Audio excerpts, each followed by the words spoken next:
Hello friends, मैं आपका दोस्त विक्रम जीएस सिंपलर पर आपका स्वागत करता हूं। आज मैं एक टॉपिक आप लोगों के लिए लेकर आया हूं, फिनांस कमीशन और जो अभी करंट में चल रहे हैं 15th फिनांस कमीशन। आज मैं इन टॉपिक के बारे में इन डिटेल डिस्कस करूंगा। मैं आपको एक एक फैक्ट्स बताऊंगा जो कि अपकमिंग एग्ज़ाम्स में आने वाले हैं। ये जो फैक्ट्स होंगे मोस्टली तो सभी एग्ज़ाम्स को कवर करेगा, लेकिन स्पेसिफिकली मैं अगर बात करूं तो ये बीपीएससी को जो आने वाला एग्ज़ाम है री एग्ज़ाम अगस्त के लास्ट मंथ में उसको कवर करेगा। इससे पहले कि मैं 15th फिनांस कमीशन के बारे में डिस्कशन शुरू करूं,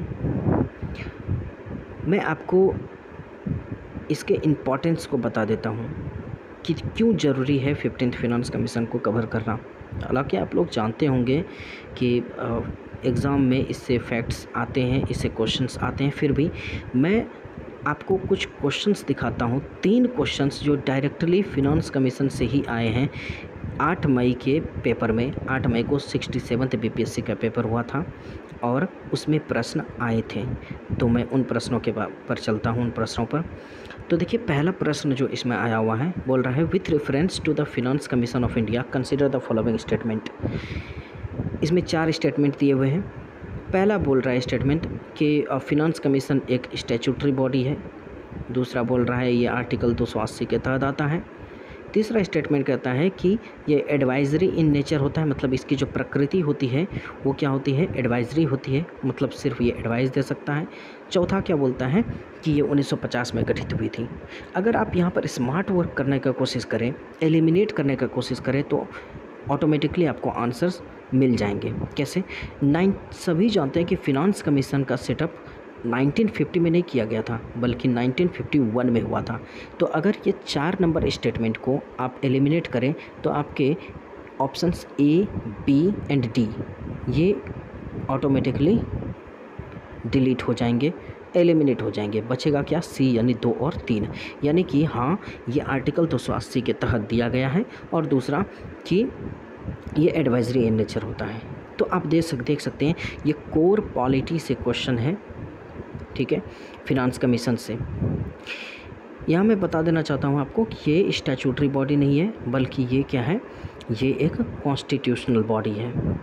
दूसरा एडवाइजरी इन नेचर होता है, हाँ, आर्टिकल 280 में इसका डिस्कशन किया गया है और ये 1951 में गठित किया गया था। दूसरा क्वेश्चन देखें, ये 15th फिनांस कमीशन से, यानी कि जो करेंटली अभी फिनांस कमीशन चल रहे हैं उससे क्वेश्चन थे कि सेंट्रल टैक्स में बिहार का शेयर क्या होगा।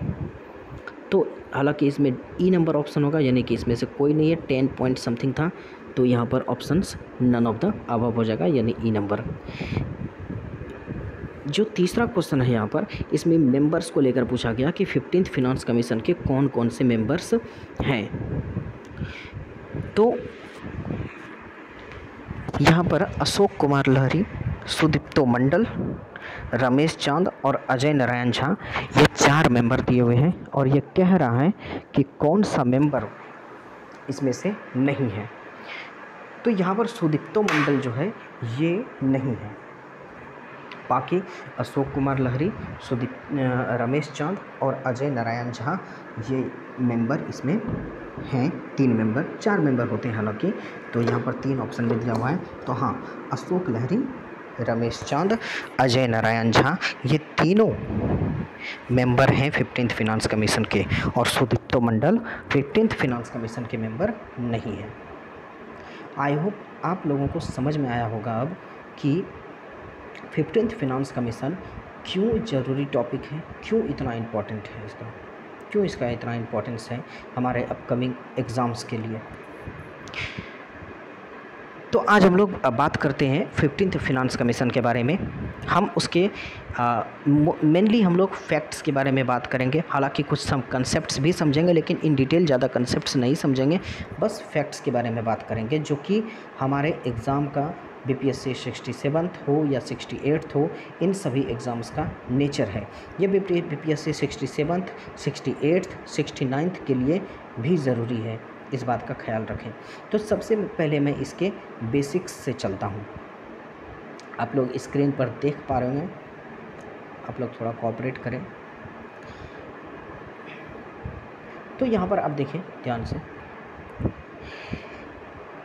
15th फिनांस कमीशन जो जैसा कि मैंने अभी बताया आर्टिकल 280 के तहत आता है। इसे प्रेसिडेंट ऑफ इंडिया कॉन्स्टिट्यूट करती है, मतलब प्रेसिडेंट ऑफ इंडिया इसको गठित करता है। कितने सालों के लिए करता है 15th फिनांस कमीशन को गठित? तो ये 5 सालों के लिए किया जाता है। ठीक है, इसमें कंपोजिशन क्या है, मतलब कौन कौन से मेंबर इसमें होते हैं, कितने मेंबर होते हैं? तो टोटल मिलाकर 5 मेंबर होते हैं। पहली बात तो ये याद रखें, टोटल मिलाकर 5 मेंबर होते हैं, जिसमें से 4 मेंबर होते हैं और एक चेयरमैन होता है। जैसे कि 15th फिनांस कमीशन का चेयरमैन कौन है? NK Singh. 14th finance commission का चेयरमैन कौन था? YV रेड्डी। ठीक है, तो ये सब चेयरमैन हैं। तो टोटल मिलाकर कितने मेंबर होते हैं इसमें? टोटल 5 मेंबर होते हैं। ठीक है, स्टेट फिनांस कमीशन आता है, ये आर्टिकल 243I के तहत स्टेट फिनांस कमीशन का गठन गवर्नर के द्वारा, यानी स्टेट के गवर्नर के द्वारा किया जाता है। जैसे बिहार का गवर्नर कौन है? अभी फागू चौहान है, तो फागू चौहान के द्वारा किया जाएगा। ठीक है, ये भी 5 साल के लिए किया जाता है। और ये किसके लिए किया जाता है, मैंने ये याद रखना है। तो ये पंचायत और म्यूनिसिपैलिटीज़ के लिए किए जाते हैं कि इसका जो फिनंशियल पोजीशन है कि इनको किन किन तरीके का फिनांस का ज़रूरत है, कितने पैसों का ज़रूरत है, कितना इसको स्टेट ग्रांट इन एड देगी, कितना इसको टैक्स में भी इसको कुछ पैसे देंगे। तो मेनली फिनंशियल पोजीशन जो है पंचायत और म्यूनिसिपैलिटीज़ का, इसको चेक करने के लिए स्टेट फिनांस कमीशन का गठन आर्टिकल 243I के तहत किया जाता है गवर्नर के द्वारा 5 सालों के लिए। आई होप आपको ये जो थोड़ा सा का फैक्ट्स है, मतलब बहुत कम फैक्ट्स मैं लेकर आया हूँ, इतना ही क्वेश्चन पूछा जाता है, इससे ज़्यादा क्वेश्चन आपको इसमें नहीं पूछा जाएगा, तो ये आपको क्लियर होंगे। ठीक है, मैं आगे बढ़ता हूँ।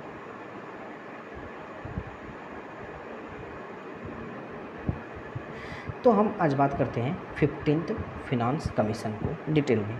सबसे पहली बात तो आप लोग ये जान लें 15th फिनांस कमीशन के बारे में कि इसका गठन कब किया गया। तो इसका गठन 27 नवंबर 2017 को किया गया। कब किया गया? 27 नवंबर 2017 को इसका गठन किया जाता है। ठीक है, 27 नवंबर 2017 को इसका गठन किया जाता है। मैं आपको इतनी बार बोलूँगा बात कि आपको याद हो जाएगा। ठीक है, तो कब किया जाता है 15th फिनांस कमीशन का गठन? तो 27 नवंबर 2017 को। इसके चेयरमैन कौन थे? तो इसके चेयरमैन थे NK सिंह। कौन थे? NK सिंह। ठीक है, और जो अदर मेंबर्स थे, जैसे कि BPSC इस बार जो 8 मई को एग्ज़ाम हुआ था उसमें पूछा भी था कि इनमें से कौन मेंबर नहीं है। तो आप यहाँ पर ध्यान से देख लें, 4 मेंबर है, अजय नारायण झा, प्रोफेसर अनूप सिंह, अशोक लहरी और रमेश चांद, ये 4 मेंबर हैं। मैं फिर से रिपीट कर देता हूँ, कौन कौन है इसमें मेंबर? अजय नारायण झा, प्रोफेसर अनूप सिंह, अशोक लहरी और रमेश चांद। ठीक है, चलिए इसके वर्क के बारे में बात करते हैं कि इसका काम क्या होता है, यानी कि 15th फिनांस कमीशन का काम क्या होता है। तो ओरिजिनल वर्क जो इसका होता है ना, ये होता है कि एक ऐसे फॉर्मूला को का रिकमेंडेशन करना, एक ऐसे व्यवस्था को बताना, या तो कुछ ऐसे क्राइटेरिया को बताना जिसके तहत सेंटर और स्टेट के बीच जो सेंट्रल का टैक्स होता है, यानी सेंटर का जो टैक्स होता है उसका विभाजन किया जा सके। ठीक है, और ये कब से कब तक ये 15th फिनांस कमीशन चलेगी? तो 2020-21 से लेकर 2024-25 तक, यानी कि टोटल 5 सालों तक। लेकिन यहाँ पर एक एक्सेप्शन है इस बार, वो याद रखना है आप लोगों को। क्या? कि ये डेट पहले दिया गया था कि 2020-21 से लेकर 2024-25 तक चलेगा, लेकिन 11 मंथ के लिए बाद में 11 मंथ के लिए फिर से एक्सटेंड कर दिया गया इसको। यानी कि जो अब इसका ओरिजिनल टाइम पीरियड है वो अब क्या, मतलब मॉडिफाइड टाइम पीरियड जो है इसका क्या हो गया है? 2020-21 से 2025-26 हो गया है। तो ये आपको याद रखना है, दोनों ही डेट याद रखना है कि ओरिजिनल क्या था। ओरिजिनल 2020-21 से लेकर 2024-25 था, और जो आपका मॉडिफाइड डेट है वो क्या है? 2020-21 से लेकर 2025-26, 11 मंथ के लिए इसको एक्सटेंड किया गया है। आप लोगों के लिए मैं यहाँ पर एक क्वेश्चन छोड़कर जाता हूँ कि जो 11 मंथ के लिए इसको एक्सटेंड किया गया है वो किस डेट को किया गया था, वो डेट आप लोगों को पता करना है और अपने नोट्स में इंक्लूड कर लेना है। संभावना है कि क्वेश्चन्स आ जाए, जिस प्रकार से बीपीएससी बिल्कुल अंदर जा जाकर क्वेश्चन पूछ रही है, तो हो सकता है वो क्वेश्चन आपसे पूछ लिया जाए। इसको कौन फॉर्म करते हैं, तो अभी तो मैंने बता ही दिया, प्रेसिडेंट ऑफ इंडिया करते हैं इसे।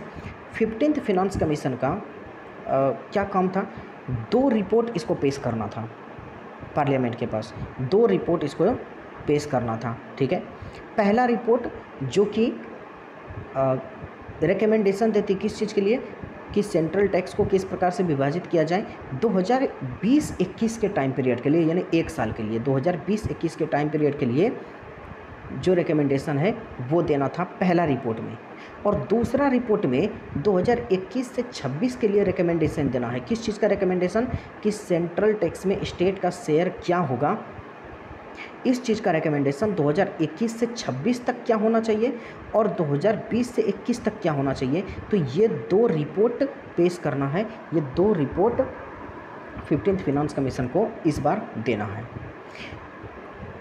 ठीक है, तो जो ये पहला रिपोर्ट है, यानी कि 2020-21 के लिए स्टेट का सेंट्रल टैक्स में क्या शेयर होना चाहिए, उसको कब पेश किया गया पार्लियामेंट के सामने, तो फरवरी 2020 को किया गया।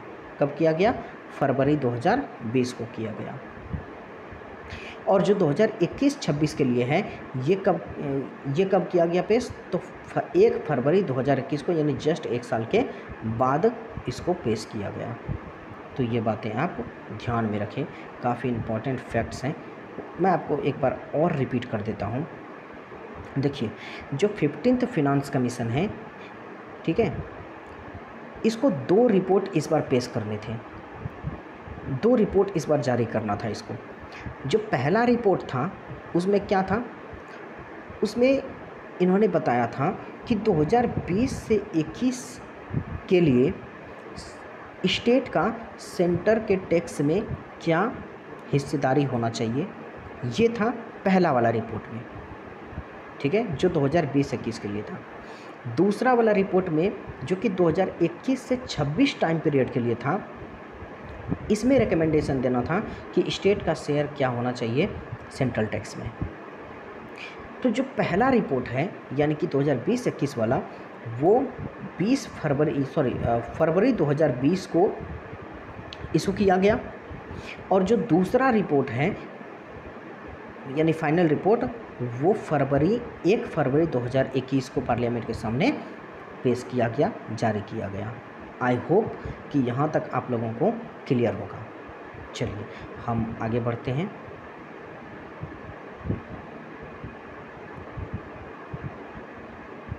ठीक है, आगे बढ़ते हैं। अब इसके कुछ की रिकमेंडेशन देख लेते हैं, यानी कि इम्पॉर्टेंट रिकमेंडेशन देख लेते हैं जो 2021 से 26 के लिए लागू होगा।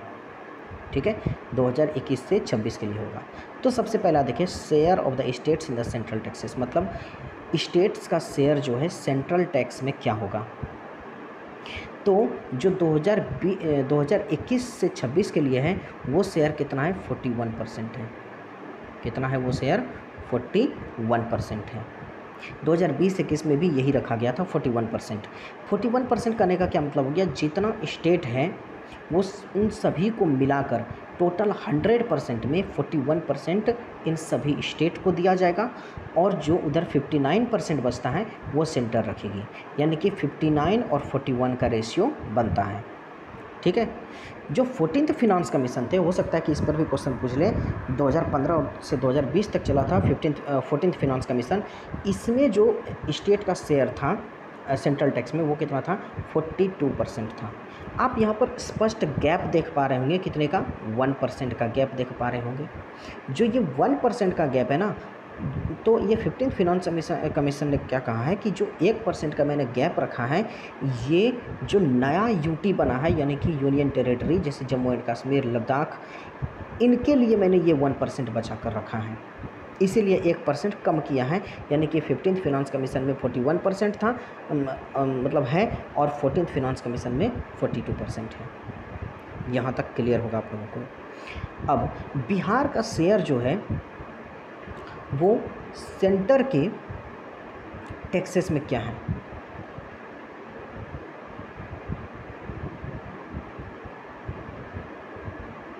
ठीक है, तो यहाँ पर हम क्या बोलते हैं, ये इसमें और इसमें अंतर क्या है, ये जो शेयर है ना, ये सभी स्टेट्स को मिलाकर ये शेयर है 41%।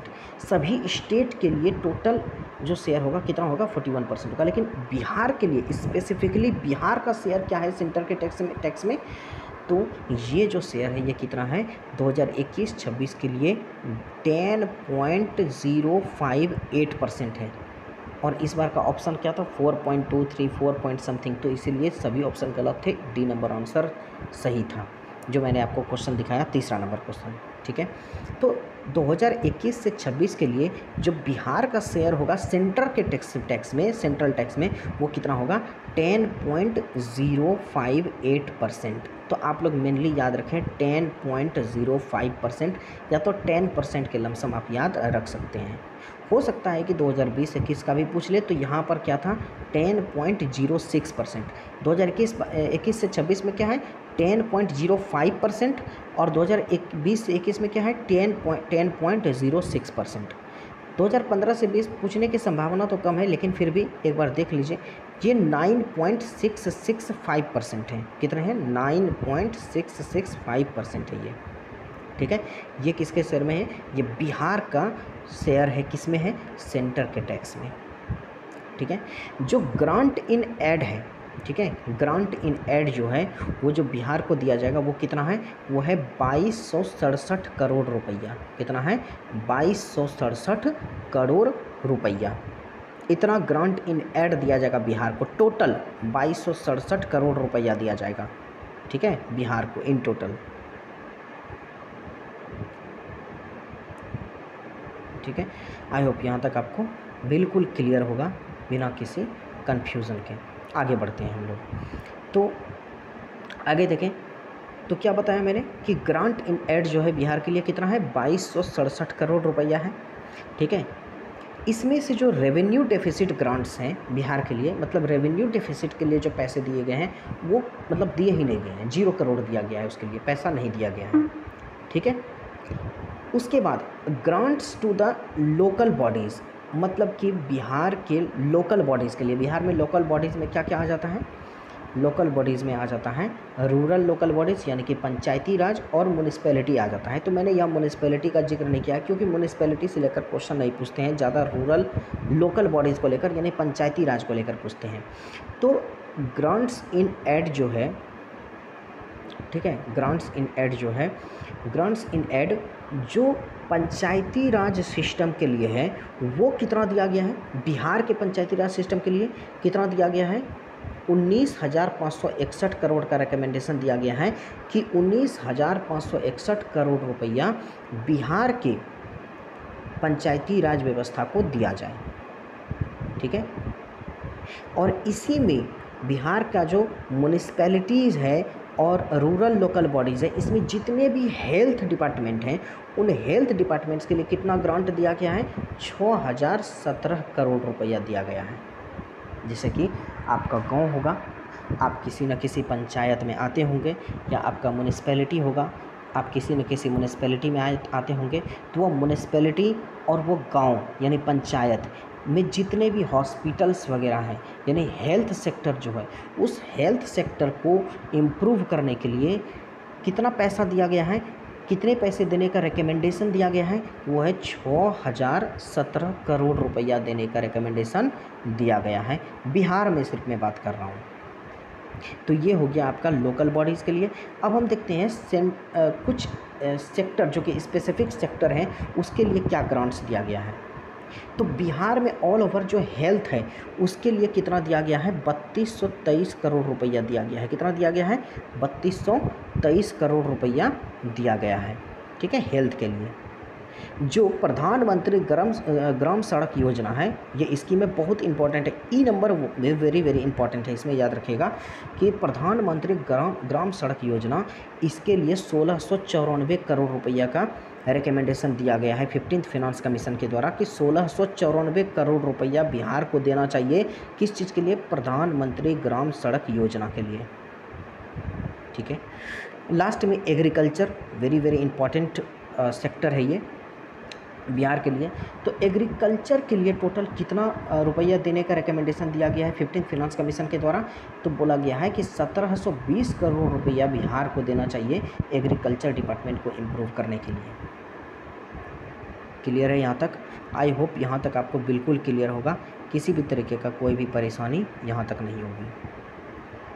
ठीक है, अब ये जो 15th फिनांस कमीशन है ये कह रहे हैं कि स्टेट को जो है ना हेल्थ पर कुछ पैसे इंक्रीज़ करने चाहिए। हेल्थ पर जो स्पेंडिंग है, जो खर्च है, वो इंक्रीज़ करने चाहिए। कितना इंक्रीज़ करना चाहिए? 8%, यानी कि जितना भी बजट बनता है उस स्टेट का 2022 जितना भी बजट बनता है उस स्टेट का, तो उस बजट का लगभग 8% से ज़्यादा खर्च करना चाहिए। किस पर? हेल्थ पर करना चाहिए। और ये टारगेट कब तक अचीव कर लेना चाहिए स्टेट को? तो ये टारगेट 2022 तक अचीव कर लेना चाहिए स्टेट को। फिर से सुन लीजिए इस पॉइंट को कि बोला गया है 15th फिनांस कमीशन के द्वारा जो हमारे स्टेट्स हैं, जितने भी स्टेट्स हैं, चाहे वो बिहार हो चाहे वो कोई भी हो, सभी स्टेट्स को एक रिकमेंडेशन दिया गया है, एक सलाह दी गई है कि आप जो है हेल्थ पर 8% से ज़्यादा खर्च करें अपने पूरे बजट का। अपने पूरे बजट का 8% से ज़्यादा खर्च करें हेल्थ पर। और ये जो टारगेट है आप कब तक अचीव करें? 2022 तक ये टारगेट आप अचीव कर लें। ठीक है, आई होप कि आपको यहाँ तक समझ आई होगी बात। कुछ फैक्ट्स देख लेते हैं।